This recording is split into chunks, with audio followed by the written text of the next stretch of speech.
$600 million. The Powerball jackpot has climbed to the highest amount ever in U.S. history and the second highest in the world.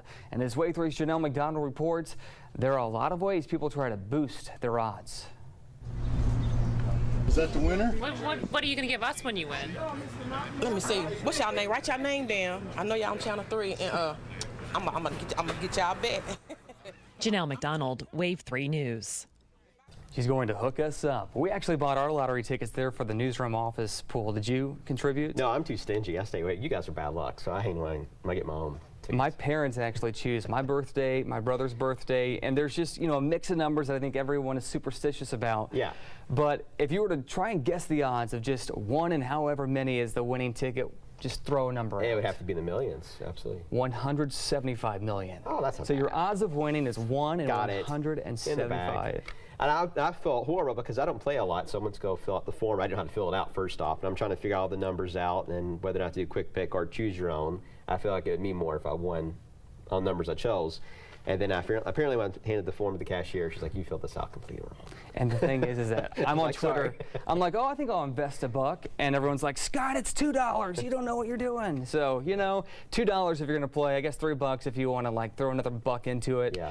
At any rate, good luck to everybody out there. Good luck. We're playing. Hope you win too. And don't forget about us, especially us. Yeah. Okay, here we go with the latest on the radar. We got a lot to talk about today, but Scott? Alrighty, Brian, 5:47 now. It's time for the next leg in the race for the Triple Crown. And while the Kentucky Derby may be known for its fashion, the Preakness is hoping to go down in history for its delicious food. Danielle Lee has the inside track on what the Baltimore track is dubbing the world's largest farm-to-table dining experience. So here we have our local cheese, hearts of palm, pepperoni, diced onions.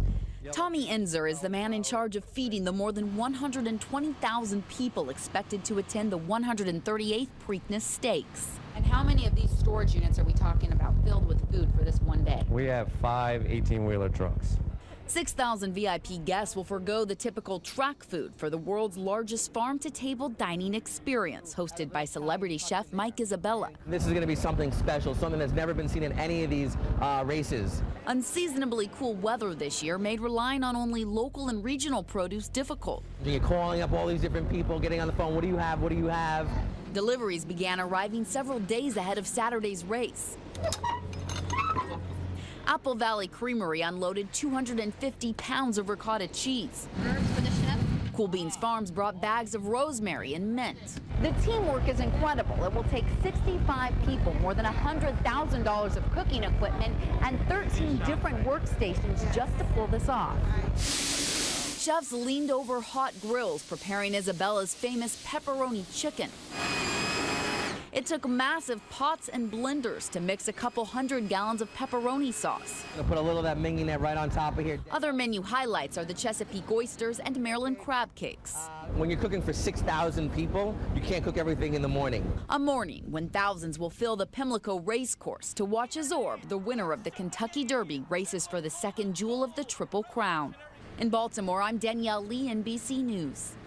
Crab cakes for breakfast, I'd take it. You can see the Preakness Stakes right here on Wave 3, and the NBC coverage begins at 4:30 this afternoon. Well, tonight, SNL Saturday Night Live will sign off for the season. When we come back, a sneak peek of tonight's show as the cast bids farewell to one of their own.